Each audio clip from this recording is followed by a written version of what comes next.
ని ఎందుకు అవాయిడ్ చేయమని చెప్పి అడిగారు. కరెక్టే కదా అనిపించింది. రాలేకపోయారు. ఆ రోజునే కేసు పడింది. ఆ కేసులో పడిన తర్వాత మన legal team headed by Niranjan గారు strongly advised Bunny should not go to the hospital at all or meet the parents ఇట్లా అని చెప్పి గట్టిగా చెప్పారు. ఆ తర్వాత మేము రావడానికి అనేక నిబంధనలు, మళ్ళీ నేను ప్రభుత్వాన్ని పర్మిషన్ అడిగాను. నేనన్నా కనీసం వెళ్ళి చూస్తే బాగుంటుంది అని. ఎందుకంటే ఓ రోజు బన్నీ బాధపడుతూ నేను చూడలేకపోయాను, నువ్వన్నా వెళ్ళి చూసిరా డాడీ అని అడిగాడు. నేను ప్రభుత్వాన్ని అడిగితే వారు పర్మిషన్ ఇచ్చారు.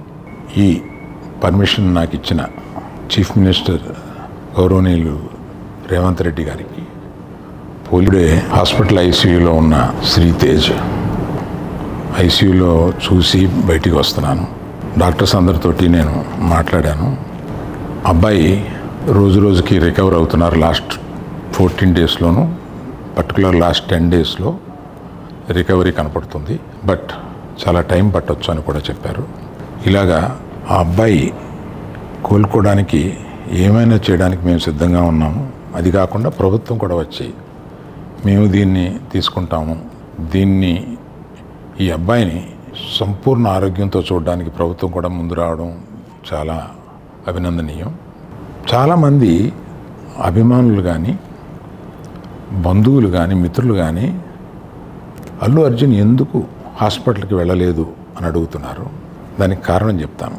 స్టాంపేడ్ జరిగిన రోజు మరుసటి రోజు మార్నింగే అల్లు అర్జున్ వద్దామని అనుకుంటే హాస్పిటల్ అధికారులు నిన్నే కదా జరిగింది, ఇవాళ ఈ హాస్పిటల్కి వచ్చి ఇక్కడ ఇంకొక ఇన్సిడెంట్. తెలంగాణ రాష్ట్రానికి అంటే హైదరాబాద్ నగరం అంతర్జాతీయ నగరంగా, విశ్వ నగరంగా రాణించడానికి ఈ రెండు ప్రధానమైన కారణం. అంతర్జాతీయ airport, outer ring road, IT కంపెనీలు, ఫార్మా కంపెనీలు. ఈ తెలంగాణ రాష్ట్ర ఆదాయంలో 60-65% ఈరోజు మన బడ్జెట్లో వస్తుంది అని అంటే ఆనాడు కాంగ్రెస్ పార్టీ తీసుకున్న నిర్ణయాల వల్ల ఈరోజు ఈ రాష్ట్ర ఆదాయం అత్యధికంగా పెరిగింది. ఇదే కాకుండా ఈ నగరం ప్రజల యొక్క అవసరాలు తీర్చాలి, దాహార్తి తీర్చాలి అని ఆనాడు పీజేఆర్ గారు పదే చేసిన ధర్నాల నేపథ్యంలో కృష్ణానది జలాలను ఫేజ్ 1, ఫేజ్ 2, ఫేజ్ 3 కావచ్చు, గోదావరి నది జలాలను హైదరాబాద్ తాగునీటి దాహార్తిని తీర్చడానికి ఈ హైదరాబాద్ నగరానికి కృష్ణా గోదావరి జలాలను తరలించి ఇక్కడికి వచ్చి నివసించే లక్షలాది మంది ప్రజల యొక్క అవసరాలను, తాగునీటి సమస్యలను పరిష్కరించింది కాంగ్రెస్ పార్టీ. ఇదే కాకుండా ప్రపంచ నగరంతో పాటు పోటీ పడాలి అని అంటే, ఈ దేశంలోనే అద్భుతమైన నగరంగా హైదరాబాద్ నగరం రాణించాలి అని అంటే మెట్రో రైలు ఉండాలి, మెట్రో అంతర్జాతీయ ప్రమాణాలతో ఉండాలి అని ఆనాడు పబ్లిక్ ప్రైవేట్ పార్ట్నర్షిప్లో ఈ నగరానికి మెట్రో రైలును తీసుకొచ్చి ఈ నగరాన్ని ప్రపంచ చిత్రపటంలో కాంగ్రెస్ పార్టీ పెట్టింది. అంటే ఈరోజు ఈ నగరం అంతర్జాతీయ నగరంగా రాణించడానికి కారణం కృష్ణా గోదావరి నదీ జలాలు, ఔటర్ రింగ్ రోడ్డు, అంతర్జాతీయ ఎయిర్పోర్టు, మెట్రో రైలు, ఐటీ కంపెనీలు, ఫార్మా కంపెనీలు, శాంతి భద్రతలను కాపాడడం, మత సామరస్యాన్ని పెంపొందించడం, ఇలాంటి ఎన్నో విధానపరమైన నిర్ణయాలు, కఠినమైన నిర్ణయాలు, రోజుకు 24 గంటలు నిరంతర విద్యుత్తు, ఒక్క నిమిషం కూడా పరిశ్రమలకు విద్యుత్ కోతలు ఉండకూడదు, 100% రోజుకు 24 గంటలు, సంవత్సరానికి 365 రోజులు విద్యుత్తు సరఫరాను నిరంతరాయంగా అందించినప్పుడే ఈ నగరానికి ప్రపంచ స్థాయి పెట్టుబడులు వచ్చి, పరిశ్రమలు వచ్చి ఈ నగరం అభివృద్ధి చెందుతుంది.